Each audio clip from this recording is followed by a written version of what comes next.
Good morning, students. My name is Deepak Garg, your science subject teacher. Students हमारा start हो चुका था chapter 17। Chapter 17 का part 1 हम पहले भी स्टडी कर चुके हैं। आइए स्टार्ट करते हैं चैप्टर 17 फॉरेस्ट अवर लाइफलाइन का पार्ट 2। एक्टिविटी 7.3 अपनी बुक ओपन करेंगे। Activity 7.3 dig a small pit, put vegetable waste and leaves in it, cover them with soil, add some water. After 3 days, remove the upper layer of the soil. Does the pit feel warm inside? तो आपको करना क्या है इसमें कि आपको एक बड़ा गड्ढा खोदना है जिसमें कि हम अपना कूड़ा डाल सकें, जिसके अंदर आप सब्जियों के कचरे, सूखी पत्ती आदि से उसको भर देंगे और ऊपर से उसको मिट्टी से कवर कर देंगे। Paheli asked, there are so many trees here also. There are many forests like this. What difference will it make if we cut some trees for a factory? तो पहेली ने प्रोफेसर अहमद से क्वेश्चन किया। उसने पूछा कि वन में इतने सारे वृक्ष हैं, यदि हम कारखाने के लिए कुछ वृक्षों को काट दें तो क्या फर्क पड़ेगा? प्रोफेसर अहमद कहने लगे, you have read about autotrophs, heterotrophs and saprotrophs. तो प्रोफेसर अहमद कहने लगे, तुमने ऑटोट्रॉफ्स होते हैं हमारे स्वपोषी, ऑटोट्रॉफ्स होते हैं हमारे स्वपोषी,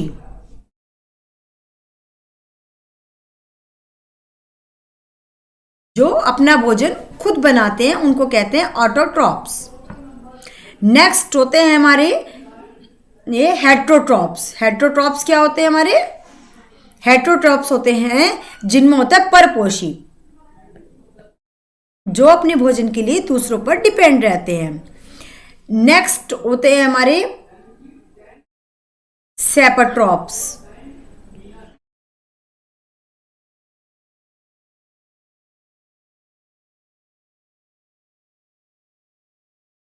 सैप्रोट्रॉप्स होते हैं हमारे मृतपोषी, जो मरे हुए जानवरों को खाते हैं, मृतपोषी।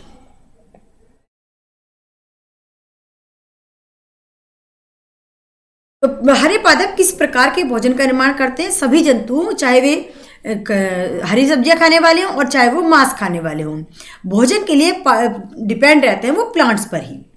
जीव पादपों का भोजन करते हैं, अक्सर अन्य जंतु द्वारा भोजन के रूप में ले लिया जाता है। इस प्रकार यह क्रम चलता रहता है कि खाने के लिए घास को कीटों को द्वारा खाया जाता है, जिन्हें मेंढक खा लेते हैं, मेंढक को सर्प खा लेते हैं। इसे खाद्य श्रृंखला कहा जाता है। भाई घास आई तो घास को किसने खाया है हमारी? देखिए आगे देखते हैं इसमें।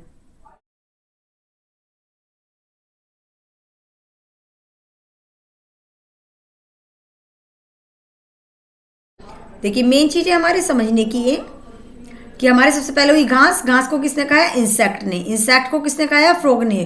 फ्रॉग को खाया स्नेक ने। स्नेक को किसने खाया? ईगल ने। इस तरह से जो हमारी प्रक्रिया चलती रहती है उसको हम कह देते हैं क्या? खाद्य श्रृंखलाएं। ये हमारी कहलाती है खाद्य श्रृंखलाएं।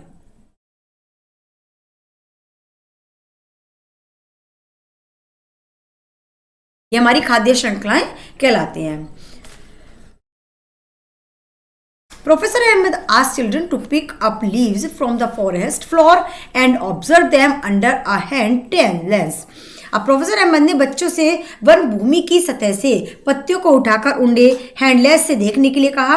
उन्हें शैमान पत्तियों पर नन्हे मशरूम दिखाई दिए। उन्हें नन्हे कीटों, मिलीपीड़ों, सहस्त्रपादों, चींटों और भृंगों की सेना भी उन पर दिखाई दी। उन्हें आश्चर्य हो रहा था कि ये जीव कहाँ कैसे रहते हैं।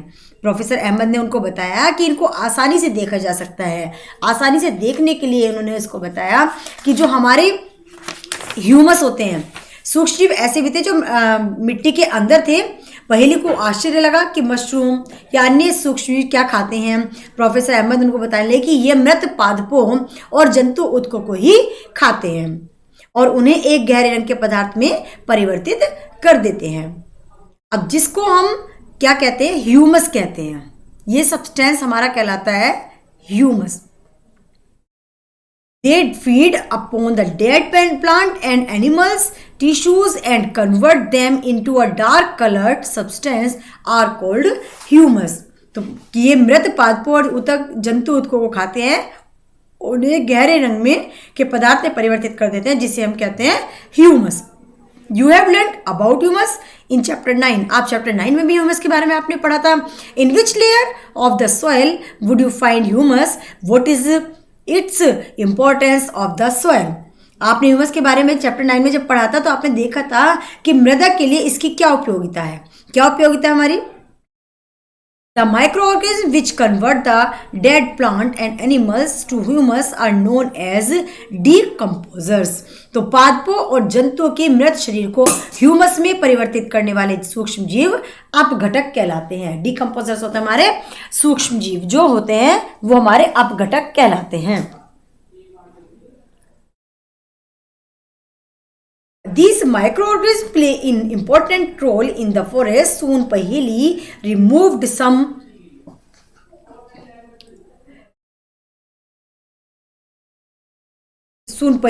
removed some dead leaves and discovered under them the layer of the humus of the forest floor. The presence of the humus ensures that the animals are released into the soil.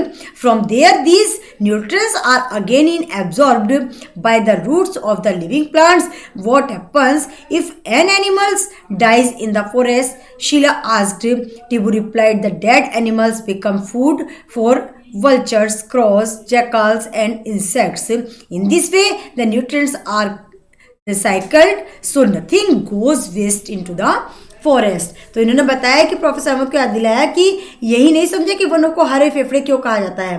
Professor Ahmad ने उनको समझाया कि पादप प्रकाश संश्लेषण के प्रक्रम में ही oxygen निर्मुक्त करते हैं. इस प्रकार पादप जंतुओं के श्वसन के लिए ऑक्सीजन उपलब्ध कराने में सहायक होते हैं. वे वायुमंडल में ऑक्सीजन और कार्बन डाइऑक्साइड के संतुलन को भी बना करके रखते हैं.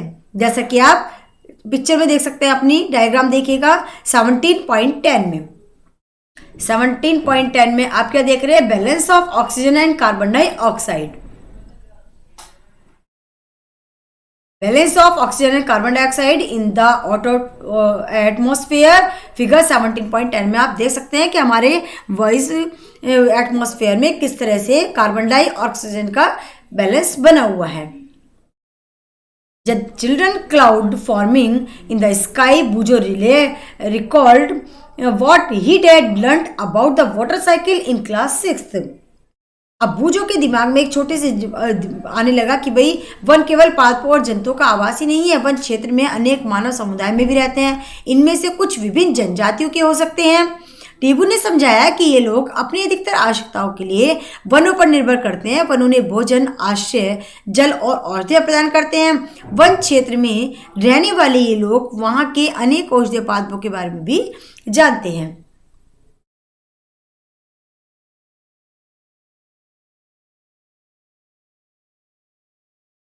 टिबू ने ध्यान से वन के फर्श को देखना आरंभ कर दिया. अचानक कुछ देखकर उसने बच्चों को अपने पास बुलाया. उसने उन्हें कुछ जंतु की लीद दिखाई और विभिन्न जंतुओं की लीदों के बीच अंतर समझाया. प्रोफेसर अहमद ने बताया कि वन अधिकारी वन में कुछ जंतुओं की उपस्थिति जानकारी उनकी लीद और पदचिन्हों के आधार पर भी करते हैं.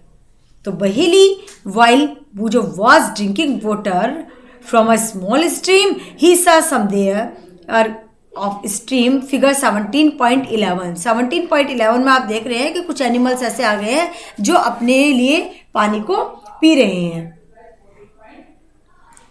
Boojho collect everyone and showed them are lame.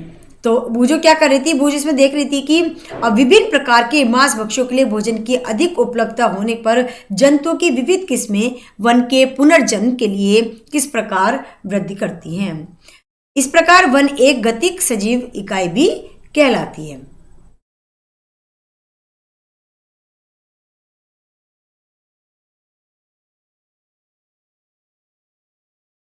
After listening this, Bujo understand in his notebook by the variety of plant, the forest providing greater opportunities for fauna and the label for the herbivorous. अब herbivorous और carnivorous के बारे में बात कर रहे हैं।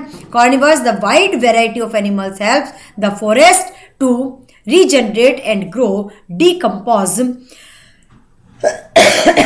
help in maintaining the supply of nutrients to the growing plant in the forest. Therefore, the forest is a dynamic living entity, full of life and vitality. It was about afternoon and the children wanted to go back. Tibu suggested another route for going back.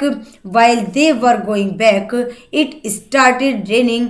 However, surprisingly, they saw that a raindrop were not hitting the forest floor directly.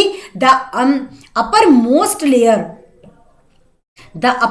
layer of the forest canopy interrupted the flow of raindrop, and most of the water was the coming down through the branches and the stems of the trees from the leaves.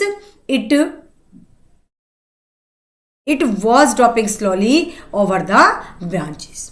तो देखिए आगे क्या होता है इसमें कि भाई यदि वन नष्ट नहीं होंगे तो वायु में कार्बन डाइऑक्साइड की मात्रा बढ़ेगी, जिससे पृथ्वी का ताप बढ़ेगा। पेड़ों और पादपों की अनुपस्थिति में जीवों को खाद्य और आश्रय नहीं मिलेगा।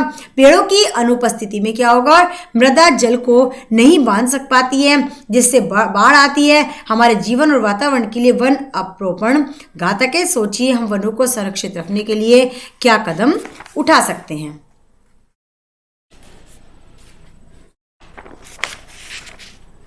Professor Ahmed Bujo thought that if it had rained so heavily in this lawn, it would have flooded the detail of the roads. तो उन्होंने पूछा कि जब आपके शहर में कई घंटों तक उच्च दर से वर्षा होती रहती है तो क्या होता है। Professor Ahmed told them that the forest also, as the natural, absorb the rainwater and allow it to the step in Bujo, maintain in the water the table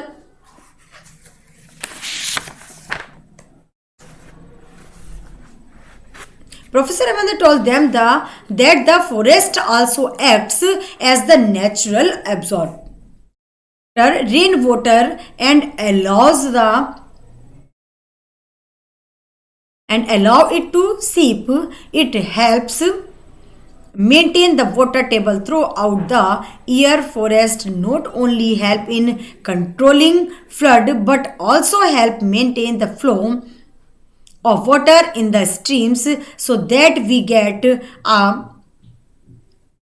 stray ground directly and may flood the area around it. Heavy rain may also damage the soil. Roots of trees normally bind the soil together, but in their absence the soil is washed away of the eroded. The children spent an hour the Tibu's village on their way back. अब देखिए इसमें क्या होता है कि उनको professor Ahmad बताते हैं कि वन वर्षा जल के प्राकृतिक अवशोषक का कार्य करते हैं और उसे अस्त्रावित भी होने देते हैं।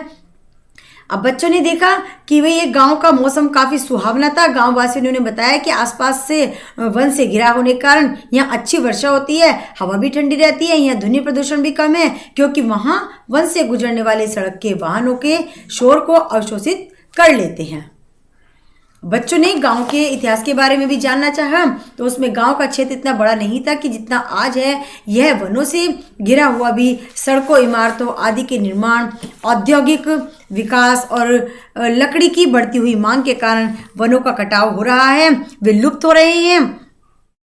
तो प्रोफेसर अहमद कहना चाहते हैं कि यदि हम समझदारी से काम लेंगे, प्रोफेसर अहमद कहना चाह रहे हैं कि यदि हम समझदारी से काम लें तो हम वनों और पर्यावरण को संरक्षित रखने के साथ साथ विकास के कार्य भी कर सकते हैं। बच्चों ने ऐसी घटनाओं के और परिणाम भी देखे। At the read end of the visit professor Ahmed asked children to sum up the importance of the forest. The children wrote forest provided. तो वन भ्रमण के उपरांत प्रोफेसर अहमद ने बच्चों से सारांश में वनों के महत्व के बारे में जानना चाहा और उनसे कहा कि वन हमें ऑक्सीजन प्रदान करते हैं एवं मृदा को सुरक्षा देते हैं, अनेक जंतुओं को आश्रय प्रदान करते हैं। They are someone of nitrogen plants under the many other of the useful product we must preserve our forest। तो इसके लिए हमें बहुत ज़रूरी है, हमें किसी भी तरह से वन औषधीय पादपों, काष्ठ और अनेक अन्य उपयोगी उत्पादों के स्रोत हैं, हमें अपने वनों को संरक्षित रखने के लिए हर तरह की कोशिश करनी चाहिए। स्टूडेंट, इसी के साथ आपका चैप्टर यहाँ एंड होता है। आई होप सभी अच्छे से बुक से रीड करेंगे, वो वीडियो को वॉच करेंगे। नेक्स्ट टर्न पर आपको चैप्टर 7 के नोट्स सेंड किए जाएंगे। सभी को सुंदर वर्क अपनी नोटबुक में करना है। Okay student, thank you everyone.